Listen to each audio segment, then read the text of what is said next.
नमस्कार सभी को। नमस्कार, मैं डॉक्टर कविता नोनिया स्वागत करती हूँ आप सभी का आज के वेरी इंपॉर्टेंट अपडेट में, जिसको लेकर के सभी स्टूडेंट्स के मन में ये असमंजस है कि मैम क्या जो अभी तक जो नोटिफिकेशन नहीं आई है या सिलेबस को लेकर के जो चेंजेस होने की संभावना थी पिछले साल से ही, लेकिन स्टिल जो है उसकी कोई सूचना है या नहीं है।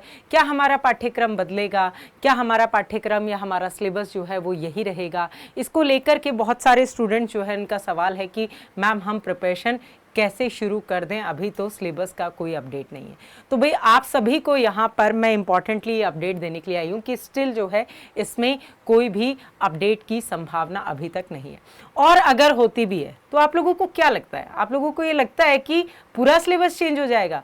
तो पूरा सिलेबस कभी भी चेंज नहीं होता है, ठीक है। चेंज होती है 19-20, ठीक है, कि कुछ रचनाएं हटा दी, कुछ रचनाएं जो प्रासंगिक है उनको अगर और ऐड ऑन कर दिया, कोई और जो नया कवि किसी की रचना को लगा दिया, बाकी जो चीज़ें हैं वो तो रहेंगी ही। जैसे मैं अभी आप सभी को बताऊं कि अगर हम जब इस सिलेबस में आगे बढ़ते हैं तो आप सभी परिचित हैं कि भाई ये यूनिट 1 है आपकी, और यूनिट 1 जो है आपकी उसमें आप क्या बदलोगे?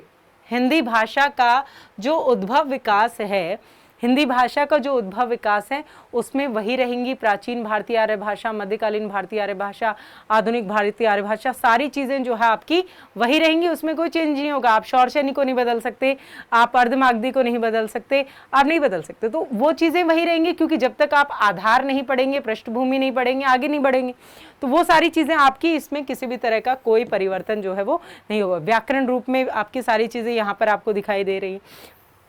हिंदी को लेकर के जो भी प्रासंगिक या महत्वपूर्ण तथ्य हैं उनमें कुछ बदलाव अगर होंगे तो वो ऐड ऑन हो जाएंगे यहाँ पे, ठीक है। जो भी वर्तमान स्थिति है, वर्तमान स्थिति को लेकर के अगर कुछ चीज़ें इनपुट डाली जाती है तो वो इसमें ऐड ऑन हो जाएंगी। बाकी ये यूनिट 1 आपकी एज इट इज़ रहेगी। उसके बाद में हम बढ़ते आगे यूनिट 2 की तरफ, जो कि आपके लिए बहुत ही इंपॉर्टेंट यूनिट है।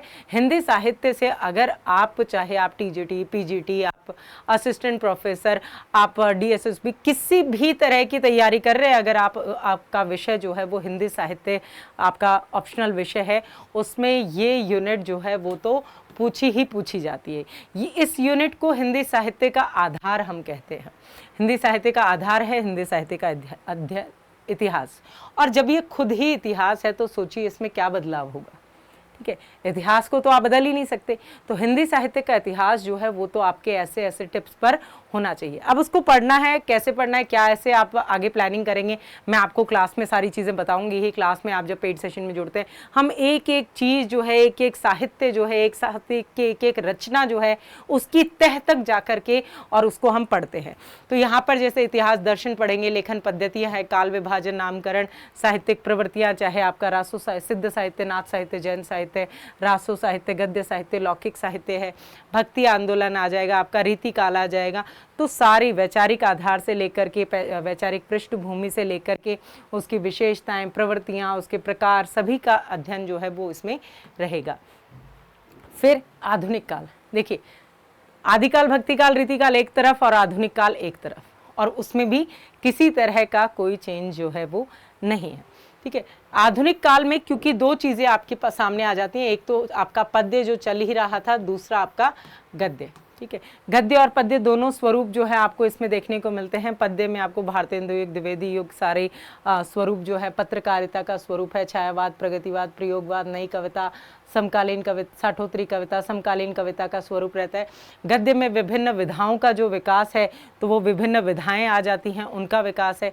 तो अब यहाँ पर जो है आपके सामने ये जो गद्य की विधाएं आ रही हैं, ये देखिए गद्य की विधाएं, उपन्यास, कहानी, नाटक, निबंध, आलोचना, अन्य गद्य विधाएं, प्रवासी साहित्य।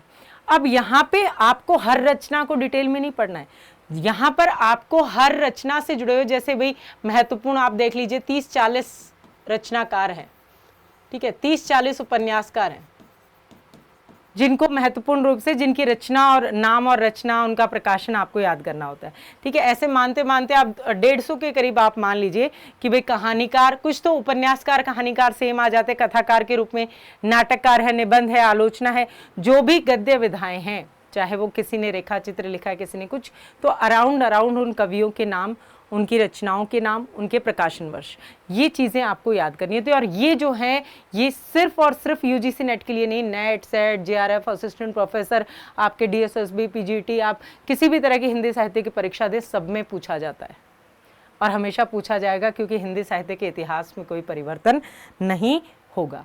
फिर आगे बढ़ते हैं तो आपकी थर्ड यूनिट आती है साहित्य शास्त्र। जिस तरह से व्याकरण को नहीं बदला जा सकता, वैसे ही शास्त्र को भी नहीं बदला जा सकता। तो यहाँ पर आपके सामने वही काव्य के लक्षण रहेंगे जो संस्कृत आधारित आपके काव्य के लक्षण हैं। उसके अलावा विभिन्न संप्रदाय, रस, रीति, अलंकार, ठीक है, ध्वनि, वक्रोक्ति, औचित्य, जब आप असिस्टेंट प्रोफेसर का देते हो उसमें छंद वाला और जुड़ जाता है, ठीक है, रस निष्पत्ति है, साधारणीकरण है, पाश्चात्य काव्य शास्त्र है, प्लेटो है, अरस्तु है, रिचर्ड्स है, इलियट है, ये सभी, वर्ड्सवर्थ, कॉलरिज, आपके सभी इसके अंतर्गत आ जाते हैं। मिथक है, फैंटेसी है, सभी सिद्धांत इसके अंतर्गत आ जाते हैं। तो इसमें कुछ एड ऑन हो सकता है। एड ऑन में जैसे मान लीजिए कि लॉन्जाइनस को जोड़ दिया जाए, लॉन्जाइनस को जोड़ने की संभावना जो है वो आपको इसके अंतर्गत दिख जाएगी। तो लॉन्जाइनस को जोड़ दिया जाए तो एड ऑन हो सकता है। ये तो मुख्य हैं, ये तो रहेंगे ही रहेंगे, ठीक है, इनके सिद्धांत भी। फिर आप इससे जुड़े हुए भाई सिलेबस मैम हमें तो एकदम सामने चाहिए, तो मैं आप सभी को पीडीएफ भी जो है टेलीग्राम के इस ग्रुप पर भेज दूंगी। और इम्पॉर्टेंटली चैलेंजिंग क्वेश्चंस के लिए भी आप टेलीग्राम को ग्रुप को ज्वाइन कर लीजिए। जो आपको डेली बेसिस पे चैलेंजिंग क्वेश्चन मिलेंगे वो आपको यहीं पर ही अब मिलने शुरू हो जाएंगे, ताकि आपको अपने दिन में इस एक चैलेंज को कंप्लीट करना होगा। और फिर जो अनाउंसमेंट होगी आपके नाम की वो भी ग्रुप पर ही होगी, तो आप सभी ज़रूर ज्वाइन कीजिएगा। देन उसके बाद में आप आगे बढ़ते हैं चौथी यूनिट की ओर, वो है आपकी वैचारिक पृष्ठभूमि। वैचारिक अर्थात विचार जोड़ एक, यानी कि जो भी आपके विद्वान हुए हैं उनके जो विचार है, चाहे भारतीय नवजागरण और स्वाधीनता आंदोलन के संदर्भ में जो भी चाहे गांधीवादी दर्शन रहा है, अम्बेडकरवादी दर्शन रहा है, मार्क्सवादी दर्शन रहा है, आपका विभिन्न लोहिया दर्शन रहा है, या दलित विमर्श है, स्त्री विमर्श है, अल्पसंख्यक विमर्श है आपका, और आदिवासी विमर्श है, आधुनिकतावाद है, उत्तर आधुनिकतावाद है, अस्तित्ववाद है, सभी वाद अर्थात विचारधाराओं का हम अध्ययन वैचारिक पृष्ठभूमि के अंतर्गत करते हैं। शुरुआत हिंदी नवजागरण खड़ी बोली के संदर्भ में इसका अध्ययन किया जाता है। यूनिट 5 में अभी तक कोई चेंज नहीं है, अगर होता है तो कुछ रचना जोड़ने की संभावना रहेगी, इसमें से घटने की संभावना आपकी नहीं है। इसमें आप देखेंगे आदिकाल की रचनाएं आपकी लगी हुई हैं। पृथ्वीराज रासो हो सकता है जैसे अगर चेंज करें, स्टिल नो चेंज, और तो रेवा तट की जगह दूसरा तट लगाया जा सकता है, लेकिन रेवा तट अभी आपका इसमें लगा हुआ है पृथ्वीराज रासो में। कबीर जी की संख्याएं, जायसी का नागमती वियोगखंड, सूरदास का आपका भ्रमर गीत के सार के पद, तुलसीदास जी के रामचरितमानस का उत्तरकांड, बिहारी सतसई जगन्नाथ दास रत्नाकर जी के द्वारा जो दोहे आपके लगे हुए, घनानंद जी के जो कवित्व हैं जिसका संपादन देखिए यहाँ पे आपको बकायदा दिया हुआ है। ऐसे अगर आप दूसरा किसी के संपादन वाले पढ़ लेते हैं तो वो आपके कनेक्ट नहीं होंगे, ठीक है। जगन्नाथ दास जी रत्नाकर के द्वारा जो संपादन किया गया उसके पढ़ने हैं। विश्वनाथ मिश्र जी का, शुक्ल जी का संपादन की, शुक्ल जी का संपादन, हजारी प्रसाद द्विवेदी, डॉक्टर नरेंद्र झा के संपादन की, तो संपादन ध्यान रखिएगा। विश्वनाथ त्रिपाठी जी ने जो मीरा पदावली का संपादन किया है। बाकी आप प्रिय प्रवास, आपके भारत भारती और साकेत का नवम सर्ग, जयशंकर प्रसाद जी की जो कामायनी है उसके 3 सर्ग, आंसू, निराला, पंत, महादेवी वर्मा, इन सभी की रचना आप देखेंगे। उर्वशी जो है, उर्वशी में वैसे आपके 5 अंक है, लेकिन सिर्फ तीसरा अंक आपके सिलेबस में लगा है, इसलिए आपको सिर्फ तीसरा अंक पढ़ना है, ये ध्यान देना है। उसके अलावा आपको जो भी आधुनिक रचनाकार आपको यहाँ पर दिखाई दे रही है, अब इसमें एक चीज़ है यहाँ पे, जैसे ये द्रुत झरो जगत के जीर्ण पत्र, ठीक है, तो ये आपके महादेवी वर्मा की रचना नहीं है, ठीक है, तो इसको बदलाव आप कहेंगे, या भाई ये तो त्रुटिपूर्ण स्वरूप है, तो ये आपकी किसकी है, पंत जी की है, ठीक है, ये पंत जी की है। तो इसे आप जब आप अपने सामने प्रिंट निकालें या जब पढ़ते हैं तो ऑटोमेटिकली आपके सामने ये आ जाती है, ठीक है। तो ये चेंजेस अगर बदलाव होता, अपडेट होता है तो इसमें ये चेंजेस होने का पूरा रहेगा। फिर उसके बाद में आपके उपन्यास हैं, देखिए, ठीक है, उपन्यास प्रारंभिक उपन्यास हो गए, प्रेमचंद युगीन हो गए, प्रेमचंदोत्तर हो गए, आंचलिक उपन्यास हो गए, विभाजन आधारित है। और नवीन स्वरूप में देखेंगे तो कृष्णा सोबती जी का आप देख लीजिए, मनु भंडारी जी का, जगदीश चंद्र जी का धरती धन्ना अपना आ जाएगा। तो यहाँ पर अलग अलग तरह के जो उपन्यास हैं, उपन्यासों में आपको पात्रों का परिचय स्वरूप आप देखेंगे, प्रकाशन वर्ष देखेंगे, विषय वस्तु क्या है, जो महत्वपूर्ण कथन है, इन सब का अध्ययन जो है आपको इसके अंतर्गत करना होता है। जब आप सेशन में जुड़ते हैं तो हम डिटेल में इन चीज़ों को पढ़ते हैं, कुछ विषय वस्तु आधारित जो प्रश्नावली रहेगी उसको हम आप सभी के समक्ष जो है यहाँ पर प्रस्तुत करेंगे। तो आप सभी जो है वो टाइमली हमारे साथ में बने रहिएगा, सेशन के अंत तक बने रहिए। आपको आपके सेशन की टाइमिंग्स मैं बताऊंगी, जिसमें मैं आप सभी को डिटेल में उपन्यास, कहानी, इन सब से जुड़े हुए महत्वपूर्ण प्रश्न जो है विषय वस्तु आधारित भी करवाऊंगी। फिर आगे बढ़ते हैं तो राजेंद्र बाला घोष हैं, बंग महिला, इनकी कहानी, ठीक है, टोकरी भर मिट्टी है, सुभद्रा कुमारी चौहान है। अब इनमें देखिए कहानी और इन गद्य विधाओं में कि भी किसी की एक कहानी, क्योंकि इन्होंने बहुत सारी लिखी है, कुछ हटा करके अगर प्रासंगिक तौर में तो कुछ चेंज, लेकिन कोई भी सिलेबस जो है वो ऐसा नहीं होता कि भाई एकदम से चेंज हो जाए, ठीक है। उसके लिए सिलेबस चेंज करने के बाद में नियत 3 महीने का समय जो है वो आपको दिया जाता है, इसलिए अभी तक कोई चेंजेस नहीं है। इसको ऐसे सोच करके और तैयारी को आगे मत बढ़ाइए, तैयारी शुरू कर दीजिए। जो जो चेंजेस नहीं हैं उनको लेकर के हिंदी नाटक आप देखेंगे, आप जैसे महाभोज है, ये आपका उपन्यास भी है और नाटक भी है, ठीक है, औपन्यासिक नाटक उसको कहा जाता है। तो उपन्यास और नाटक इनके दोनों के प्रकाशन अलग अलग हो गए, उन दोनों को आपका अध्ययन करना है। सबके प्रकाशन हो गए, पात्र हो गए, ठीक है, प्रकाशन हो गया जो इसके अंतर्गत पढ़ना है, कथन हो गए। अब इसमें कथन के रूप में, संवाद रूप में, नाटक में संवाद ज़्यादा महत्वपूर्ण हो जाते हैं, ठीक है, वो चीज़ें आपको ध्यान रखनी है। तो इसका संदर्भ कि भाई अब कई बार तो पात्रों की संख्या पूछ ली जाती है, तो इस तरह से आपको डिटेल में इन सब चीज़ों का अध्ययन रखना है। अब इसमें देखिए यहाँ पे दिया हुआ है लक्ष्मी नारायण लाल जी सिंदूर की होली, तो ये लाल नहीं है, लक्ष्मी नारायण मिश्र जी का है, ठीक है, लक्ष्मी नारायण मिश्र जी की रचना है, आपका जो संदर्भ आता है सिंदूर की होली, ठीक है। तो जैसे अभी काव्य वाले में तो सुमित्रा नंदन पंत की थी वो द्रुत झरो, और यहाँ पे ये थी। उसके बाद में आप देखेंगे यहाँ पर दिल्ली दरबार दर्पण भारत, ये सारे आपके निबंध आ जाएंगे। निबंधी में यहाँ पे भी देखिए बालकृष्ण भट्ट दिया गया, शिव शंभू के चिट्ठे जो है ये बाल मुकुंद गुप्त जी की रचना है, ठीक है, बाल मुकुंद गुप्त जी की रचना है। रामचंद्र शुक्ल जी का कविता क्या है आ जाएगा, हजारी प्रसाद द्विवेदी जी का नाखून क्यों बढ़ते हैं, मेरे राम का मुकुट भीग रहा है, मजदूरी और प्रेम है। ये सभी जो है इन सभी के प्रकाशन वर्ष आपको करवाऊंगी, एक अप टू डेट इनके प्रकाशन वर्ष जो है, इनके विषय वस्तु क्या है, मूल रूप से लेखक इसमें संवेदनात्मक रूप से क्या कहना चाहता है, ये संदर्भ आपको ध्यान रखना है, ठीक है, क्योंकि जो पौराणिक स्वरूप में है तो उनका संदर्भ भी आपको इसके अंतर्गत ध्यान रखना है।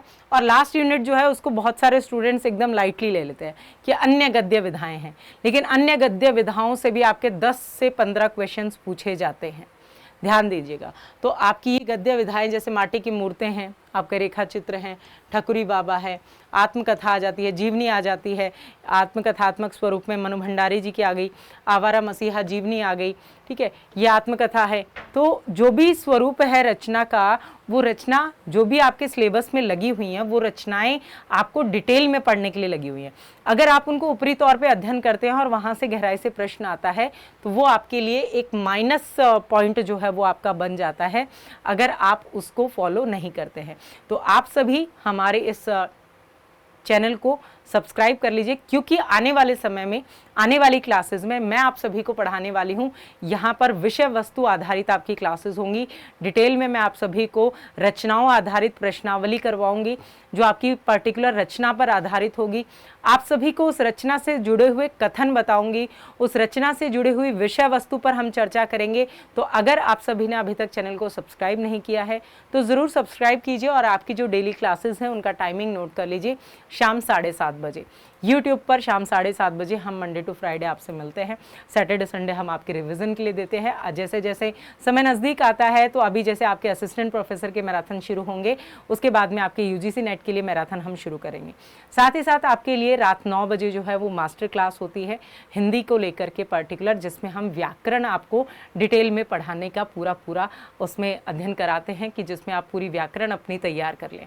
तो आप सभी हमारे साथ ऐप पे ज़रूर जुड़ जाइएगा, जहाँ पर आपको व्याकरण और भाषा विज्ञान संबंधी महत्वपूर्ण जानकारी कंप्लीटली अवेलेबल होगी और साथ ही साथ प्रश्नावली जो होगी वो लीडर बोर्ड के साथ में होगी। तो आप सभी इसी तरह के इंपॉर्टेंट अपडेट्स के लिए, या आपको कौन सी रचना में ज़्यादा परेशानी आ रही है, कौन सी विधा में ज़्यादा परेशानी आ रही है, कमेंट करके मुझे ज़रूर बताइएगा कि मैम हमें नाटक समझ नहीं आते, निबंध समझ नहीं आते, कहानी तो ऑब्वियसली आपको समझ में आ जाती होंगी, तो किस तरह की विधा में या रचनाओं में किस में परेशानी हो रही है, कौन सी यूनिट आपको टफ लगती है, कमेंट करके ज़रूर बताइएगा। उसको किस तरीके से, सरल तरीके से आप पढ़ सकते हैं, ये लेकर के मैं जल्द ही आपके सामने उपस्थित होंगी। बहुत बहुत धन्यवाद।